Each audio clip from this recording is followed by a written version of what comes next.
Hello dear students, welcome to Kataria pharmacy. So students, कैसे हैं आप सभी? आई होप सभी ठीक होंगे। तो हमारा चल रहा था बी फार्मा सिक्स सेमेस्टर का हमारा सेकंड लास्ट सब्जेक्ट होने वाला है फार्मास्यूटिकल बायोटेक्नोलॉजी। बायोटेक्नोलॉजी के हम इंपॉर्टेंट क्वेश्चंस देखेंगे विद एक्सप्लेनेशन। सभी यूनिट्स के क्वेश्चंस हम कवर करने वाले हैं। प्रीवियस ईयर बेस्ड क्वेश्चंस होंगे, इंपॉर्टेंट क्वेश्चंस होंगे। तो सभी बच्चों के लिए हैं। एकेटिव यूनिवर्सिटी है, जो भी और भी काफी यूनिवर्सिटीज है, जैसे IUHS है, तो इसके अलावा भी काफी यूनिवर्सिटी, इन सभी के पेपर्स को एक जगह मिक्स करके उस हिसाब से आपके लिए जो इंपॉर्टेंट क्वेश्चंस है वो सिलेक्ट किए गए हैं सभी यूनिट्स के। तो ये आपके लिए काफी इंपॉर्टेंट होने वाले हैं एग्जाम के अंदर। चलिए बच्चों, स्टार्ट करते हैं। आज का सब्जेक्ट है हमारा फार्मास्यूटिकल बायोटेक्नोलॉजी। तो बच्चों, अगर आप चैनल पे न्यू हैं तो चैनल को सब्सक्राइब जरूर कर लें और बेल आइकन को प्रेस कर दें, जिससे हमारी आने वाली न्यू वीडियो का नोटिफिकेशन आपको सबसे पहले मिल सके। चलिए स्टार्ट करते हैं।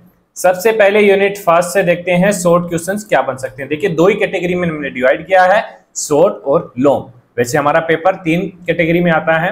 पहले तो 2 नंबर से आता है, फिर 10 नंबर, फिर 5 और 7। कुछ यूनिवर्सिटीज का 7 नंबर का आता है, कुछ यूनिवर्सिटीज का 5 नंबर का पेपर आता है।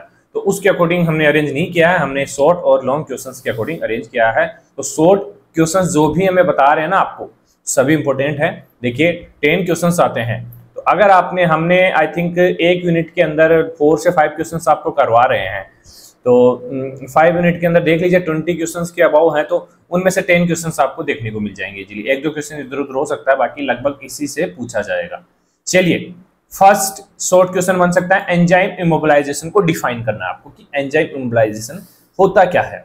शॉर्ट में हम यहाँ पे भी आपको बताएंगे, बाकी आपको जो डेफिनेशन अच्छी लगे, जैसे आपको याद करना हो, जैसे आपको समझ में आए, वैसे आप याद कर सकते हो। हमारा काम है आपको इंपॉर्टेंट बताना। तो चलिए, एंजाइम इमोबिलाइजेशन क्या होता है? It is the process of fixing enzyme onto a solid support. मतलब एंजाइम को फिक्स किया जाता है सबस्ट्रेट के साथ, over which substrate are pass and convert to product, और प्रोडक्ट के अंदर कन्वर्ट किया जाता है। This improve stability and reusability को बढ़ाता है, जो एंजाइम्स होते हैं उसकी। सेकंड क्वेश्चन हमारा रोल ऑफ एमाइलेज। एमाइलेज का क्या रोल होता है हमारी बॉडी के अंदर? बेसिकली डाइजेस्टिव एंजाइम है एक, तो इसका रोल आपको लिखना है। एमाइलेज कैटाइलेज द हाइड्रो, मतलब कैटालाइज करता है हाइड्रोलाइसिस को of starch into sugar. Sugar के अंदर स्टार्च को हाइड्रोलाइज करता है, और useful in digestion and industries like braving and papers के अंदर भी ये यूज होता है। तो आप भी, अगर आपको कोई याद है यूजेस, वो अपने अकॉर्डिंग भी आप लिख सकते हैं। थर्ड है डायग्नोस्टिक एप्लीकेशन ऑफ बायोसेंसर्स। देखिए, बायोसेंसर पे लॉन्ग क्वेश्चन भी बन सकता है, 2 मार्क्स का क्वेश्चन भी। बायोसेंसर की डेफिनेशन भी पूछी जा सकती है, डायग्नोस्टिक एप्लीकेशंस भी आपसे पूछे जा सकते हैं। तो बायोसेंसर को आपको अच्छे से स्टडी कर लेना, कंप्लीट टॉपिक को। चलिए, डायग्नोस्टिक एप्लीकेशन क्या है? Biosensor help in detect, glucose को डिटेक्ट करने के लिए यूज होता है, कोलेस्ट्रॉल को डिटेक्ट करने के लिए, पैथोजेंस को, cancer marker quickly and accurately इनको डिटेक्ट करने का काम करता है। कौन? Biosensors. Industrial use of penicillin. Penicillin एक लिक्विड मीडियम है, जिसमें जो पेनिसिलिन हमारी एंटीबायोटिक्स है, ऑर्गेनिज्म है, उनको ग्रो किया जाता है। Use to inactivated penicillin in media where penicillin sensitive organism need to be grow in antibiotic resistant and research. ये कुछ यूजेस हैं। Biosensors, define biosensors. बायोसेंसर की डेफिनेशन लिखनी है आपको। An analytical device combing a biological sensing element with transducer. इसके अंदर transducer होता है जो डिटेक्ट करता है एनालाइसिस को, जैसे कि ग्लूकोज है, कोलेस्ट्रॉल है, पैथोजेंस है, उनको डिटेक्ट करने का काम करता है। चलिए, लॉन्ग क्वेश्चन क्या बन सकते हैं यूनिट फर्स्ट से? फर्स्ट क्वेश्चन बन सकता है एंजाइम इमोबिलाइजेशन मेथड। कौन कौन से मेथड से 5 मार्क्स का क्वेश्चन हो सकता है? चलिए देखते हैं। फिजिकल एब्जॉर्प्शन मेथड होता है, covalent bond, entrapment, encapsulation, cross linking, ये सभी एंजाइम इमोबिलाइजेशन के मेथड्स हैं। एप्लीकेशन क्या है इसकी? फार्मास्यूटिकल एप्लीकेशंस है, food processing and diagnostic applications इसके हो सकते हैं। तो एक क्वेश्चन जैसे इसमें एप्लीकेशन के साथ आपको पूछा गया। देखिए, हम यहाँ पे टॉपिक आपके लिए रख रहे हैं। एक बच्चे का कमेंट आया कि सर आप सिलेबस से उठा रहे हो।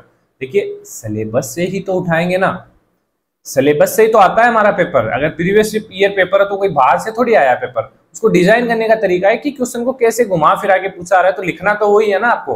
अब इमोबिलाइजेशन मेथड, इसको कैसे भी घुमा दे, लिखना तो मेथड ही है आपको। तो वो डिपेंड नहीं करता, टॉपिक आपको पता होना चाहिए। टॉपिक आप सिलेबस से स्टडी करोगे और कहीं से स्टडी नहीं करोगे, क्वेश्चंस के हिसाब से स्टडी नहीं कर सकते ना आप। Production of penicillin. बेसिकली जो पेनिसिलिन मीडियम है उसका कैसे प्रोडक्शन किया जाता है, उसकी प्रोसेस आपको लिखनी है, स्टेप्स लिखनी है। Produce by fermentation using bacillus और स्टेफाइलोकोकस का यूज करके इनको वो बनाया जाता है, इसको प्रोड्यूस किया जाता है। स्टेप इंक्लूड जैसे इनोकुलेशन प्रिपरेशन होता है, फिर फर्मेंटेशन होता है, फिर एक्सट्रैक्शन एंड लास्ट में प्यूरिफिकेशन होता है। तो सभी स्टेप्स को लिखना है, 5 मार्क्स का क्वेश्चन हो सकता है। थर्ड है बायोसेंसर। मैंने अभी बोला था ना बायोसेंसर्स के बारे में आपको डिटेल में स्टडी करना है, ये लॉन्ग क्वेश्चन हो सकता है। And it's type different type include electrochemical biosensors होते हैं, ऑप्टिकल पाइजो इलेक्ट्रिक्स बायोसेंसर्स होते हैं।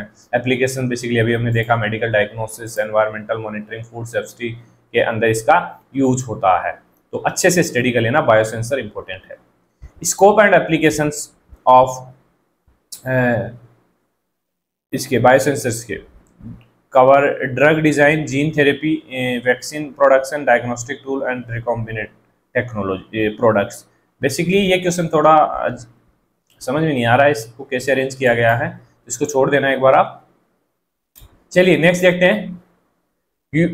यूनिट सेकंड से शॉर्ट क्वेश्चंस क्या बन सकते हैं। वेक्टर्स, वेक्टर्स क्या होते हैं, डिफाइन वेक्टर्स। तो आप सभी जानते हैं कि जो डीएनए मॉलिक्यूल्स उसको कैरी करने का, फोरिजन जीन्स को कैरी करने का बॉडी के अंदर काम करते हैं कौन, DNA vectors. DNA molecule used to carry foreign genes into host cell. Example है जैसे प्लाज्मिड है, बैक्टीरियोफेज, ये वेक्टर्स हैं, कैरियर है, मतलब कैरी करने का काम करते हैं।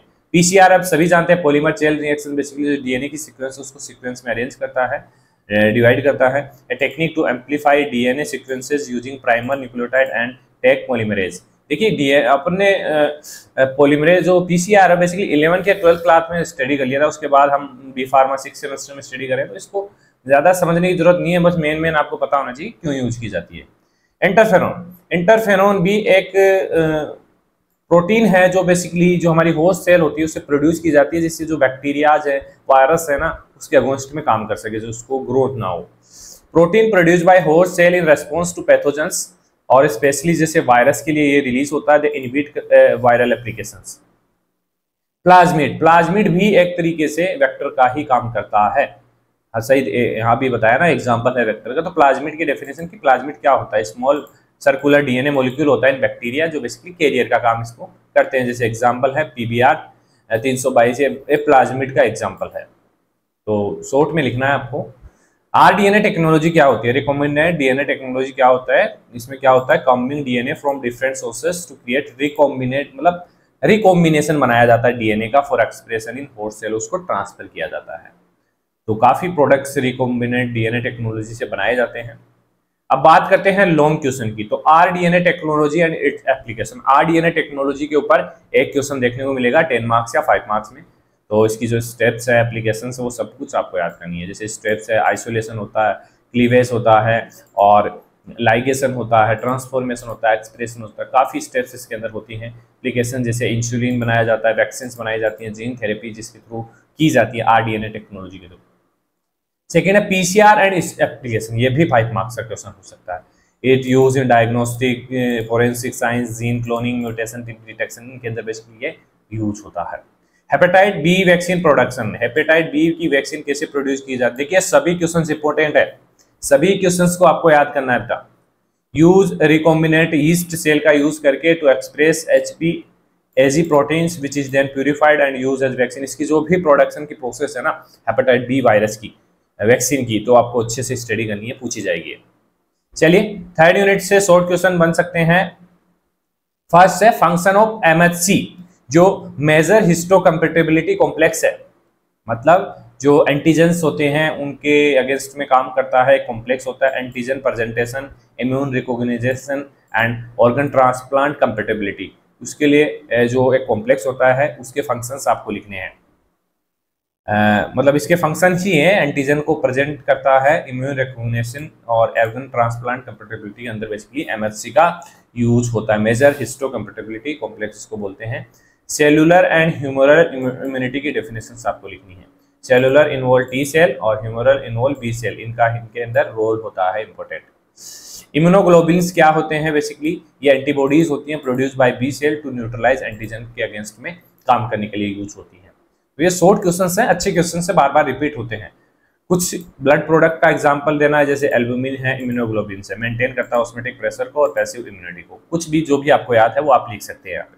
चलिए लॉन्ग क्वेश्चन की बात करें तो हाइब्रिडोमा जो टेक्नोलॉजी है ना, उसके बारे में आपको डिटेल में स्टडी कर लेना। और हाइपर, देखिए इसके अंदर 3 ही क्वेश्चन बनेंगे, तीनों क्वेश्चन इंपॉर्टेंट होने वाले हैं। Hyper sensitivity reactions, different type की जो रिएक्शंस है उसके बारे में डिटेल में स्टडी करना है। इसके अलावा टाइप ऑफ इम्यूनिटी, कितने टाइप की इम्यूनिटी, उसके बारे में भी 10 मार्क्स के क्वेश्चन है, ऐसे भी 10 मार्क्स में पूछे जा सकते हैं आपको। तो हाइब्रिडोमा टेक्नोलॉजी के बारे में देखते हैं थोड़ा सा।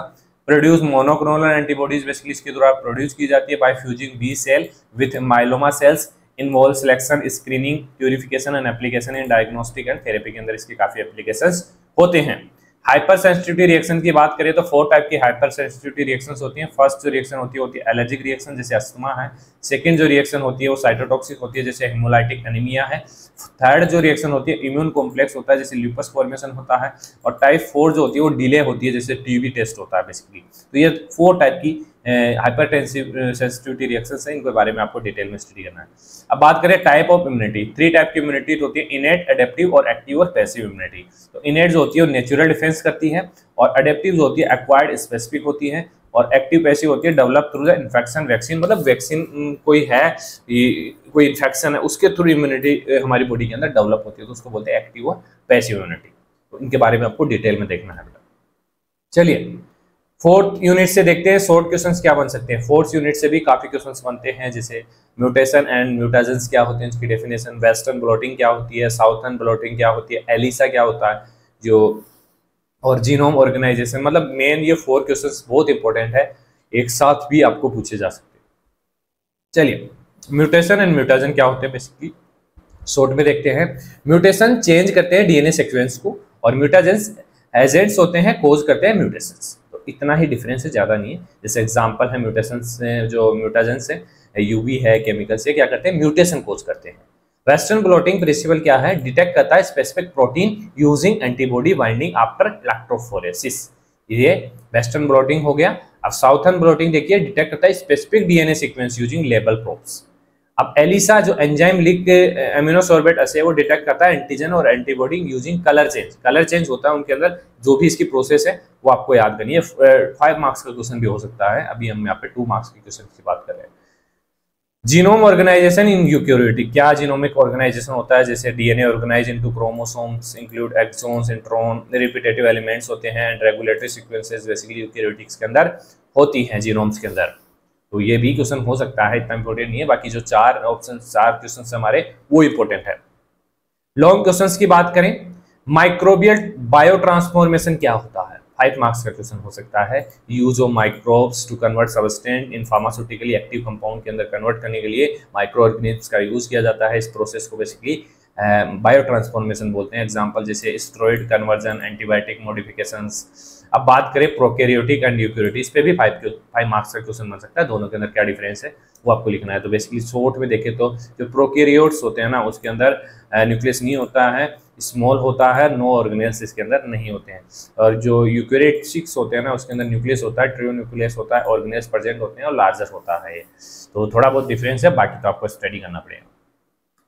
ट्रांसडक्शन इन फार्मेसी, जैसे बायो ट्रांसफॉर्मेशन है वैसे ट्रांसडक्शन है। इसमें जीन ट्रांसफर होता है, बैक्टीरियोफेज या कोई भी वेक्टर यूज करके जीन को ट्रांसफर किया जाता है। यूज इन जेनेटिक इंजीनियरिंग और रिकॉम्बिनेंट प्रोडक्ट डेवलपमेंट, इसका यूज किया जाता है transduction in pharmacy.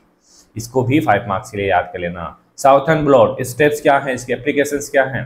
DNA extractions के लिए एक्सट्रैक्शन होगा पहले, फिर डाइजेशन होगा, फिर इलेक्ट्रोफोरेसिस होगी, फिर ट्रांसफर होगा, प्रोब हाइब्रिडाइजेशन होगा, उसके बाद हमारी प्रोसेस कंप्लीट होगी। एप्लीकेशन होता है जीन मैपिंग के अंदर, म्यूटेशन डिटेक्शन के अंदर इसका यूज होता है साउथर्न ब्लॉट का। चलिए लास्ट यूनिट देखते हैं। लास्ट यूनिट से इंपॉर्टेंट क्वेश्चंस बन सकते हैं। शॉर्ट फर्मेंटेशन की डेफिनेशन पूछी जा सकती है। स्टोरेज ऑफ वैक्सीन क्या होता है। Micro organism use in citric acid production synthesis के अंदर कौन सा माइक्रो ऑर्गेनिज्म यूज होता है। ड्राइड ह्यूमन प्लाज्मा क्या है। ये कुछ क्वेश्चंस है। फर्मेंटेशन आप सभी समझते हैं, biological process of converting substance into produce using micro organism का यूज करके फर्मेंटेशन की जाती है। जैसे ब्रेड वगैरह बनाए जाते हैं ना, वो फर्मेंटेशन करके बनाए जाते हैं। स्टोरेज ऑफ वैक्सीन को बेसिकली कोल्ड चेन की रिक्वायर्ड होती है, 2 to 8 डिग्री सेल्सियस के अंदर इसको स्टोर किया जाता है। Protection from light, humidity and proper labelling. Micro organism for citric acid, कौन से माइक्रो ऑर्गेनिज्म यूज होते हैं? एस्परजिलस नाइगर और कैंडिडा लाइपोलाइटिक बेसिकली यूज होता है। Dried human plasma, basically plasma proceed under dry conditions में उसको रखा जाता है, जब इमरजेंसी रिक्वायरमेंट होती है ट्रांसफ्यूजन की तब इसका यूज किया जाता है बेसिकली। तो ये कुछ क्वेश्चन है यूनिट 5 से। अब बात करते हैं लॉन्ग क्वेश्चंस की। तो फर्मेंटेटर की जो डिजाइन होती है ना वो क्या होती है? 10 मार्क्स का क्वेश्चन है। तो कंपोनेंट्स क्या हैं? जैसे एजिटेटर्स के अंदर होता है, स्पार्गर होता है, पीएच टेम्परेचर कंट्रोल होता है, सैम्पलिंग पोर्ट्स होते हैं, design for sterilization efficient growth के लिए फर्मेंटेटर को डिजाइन किया जाता है। ग्रीसियोफ्लोविन प्रोडक्शन, देखिए यूनिट 5 के अंदर एक दो प्रोडक्शन के बारे में आपको पूछा जाएगा डिटेल के अंदर, जैसे ग्रीसियोफ्लोविन प्रोडक्शन के बारे में पूछ सकता है, विटामिन B12 प्रोडक्शन के बारे में पूछ सकता है। तो प्रोडक्शंस को आपको अच्छे से देख लेना 5 मार्क्स के लिए। तो griseofulvin fermentation using Penicillium griseofulvum involve inoculum preparation, fermentation, filtration and producing, ये प्रोसेस स्टेप्स इसके अंदर यूज होती हैं, सभी के बारे में आपको देख लेना। Vaccine storage and stability required to maintain a cold chain, proper packaging, preservative, stability testing, ये आप अपने माइंड से भी लिख सकते हैं क्योंकि सभी जानते हैं वैक्सीन को कैसे स्टोर करते हैं, कैसे ले जाया जाता है, सब कुछ। Vitamin B12 production produce by Propionibacterium और स्ट्रेप्टोमाइसिस वाया फर्मेंटेशन, इसका प्रोडक्शन किया जाता है, एक्सट्रैक्शन किया जाता है और प्यूरिफाइड किया जाता है, इसके अंदर स्टेप्स होती हैं। लास्ट है blood product and plasma substitutes क्या होते हैं, इनके बारे में आपको डिटेल में स्टडी करना है। जैसे ब्लड प्रोडक्ट होते हैं plasma, albumin, clotting factors. Plasma substitute क्या होते हैं? डेक्सट्रेन, मतलब प्लाज्मा के जैसे ही प्रोडक्ट होते हैं। Dextran, gelatin use in soap treatment और plasma volume expand, plasma volume बढ़ाना हो तो इन चीज़ों का यूज किया जाता है, मेनली डेक्सट्रेन का यूज किया जाता है। तो ये हमारा यूनिट 5 भी कंप्लीट हो चुका है। तो आई होप ये क्वेश्चंस आपकी काफ़ी मदद करने वाले हैं अब तक। तो अगर वीडियो अच्छी लगी तो वीडियो को लाइक जरूर करें, अपने दोस्तों तक ज़्यादा से ज़्यादा शेयर कीजिए। बने रहिए हमारे साथ, मिलते हैं नेक्स्ट वीडियो। धन्यवाद।